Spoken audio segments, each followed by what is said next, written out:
Mummy करत होती चपात्या आणि डमरूचं चाललं होतं बघा धिंगाणा. आता डमरूला आहे ना गॅलरीमध्ये जाता यायला लागलं एकट्याला. म्हणजे तो तिकडं पाय टाकून आता जातो आणि मस्त उभा राहतो आणि आमच्या गॅलरीमध्ये पाऊस येतो तर त्या पावसामध्ये एन्जॉय करतो.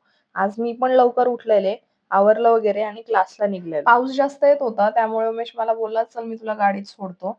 कारण की त्याचं पण काहीतरी काम होतं बाहेर. आणि आज आम्हाला अटेंडन्स शीट बनवायला लावले. उमेशचं पण काम झालेलं आणि माझं पण क्लास सुटलेला. तर मी त्याला बोलले, "चल बरेच दिवस झाले झुडिओला गेलो नाही, तर जाऊया." मग काय झुडिओला पोहोचलो आणि बघितलं तर काय कपडे तिथलचे मला अजिबात आवडले नाही. म्हणजे लेडीज सेक्शन एकदम भंगार होतं ह्यावेळेस. पण जे बाकीचं होतं म्हणजे चप्पल, हे किचन्स नवीन आलेले ते इतके छान छान होते. खूप सुंदर सुंदर माल आलेला आहे आता तर ते सगळं बघत होते मी. एवढं सगळं तर काही घेतलं नाही. पण हां, ही जी बॅग आहे ना छोटीशी किचनवाली ही मी नक्कीच घेतली. त्यानंतर थोडंसं लिपस्टिक वगैरे घेतली. चप्पल मला बघत होते मी, पण मला काहीच आवडली नाही आणि ह्या बॅग बघत होते. पण बॅग मी काय घेतला नाही. एवढीशा बॅगमध्ये मी काय ठेवणार? त्यानंतर मला एक ड्रेस दिसला, तर म्हटलं चला ट्राय करून बघूया. पण तो एवढा काही छान नव्हता दिसत, म्हणून मी नाही घेतला आणि उमेश बोललेला छान दिसतोय, पण मला नाही आवडला तो.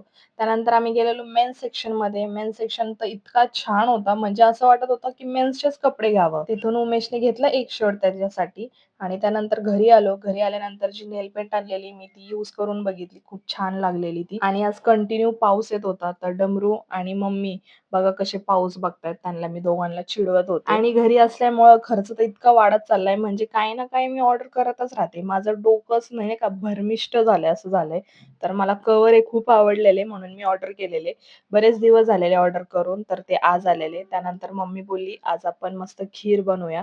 मग खीर बनवलेली, चपाती होती आणि बटाट्याची चटणी केलेली आणि घरामध्ये पूर्ण असं बाष्प तयार झालेलं. तर मग मी इथे नाव लिहिलं दान म्हणून. डमरूचं खरं नाव दान आहे. असा होता आजचा दिवस. भेटूया उद्याच्या व्लॉगमध्ये. तोपर्यंत काळजी घ्या. Bye bye.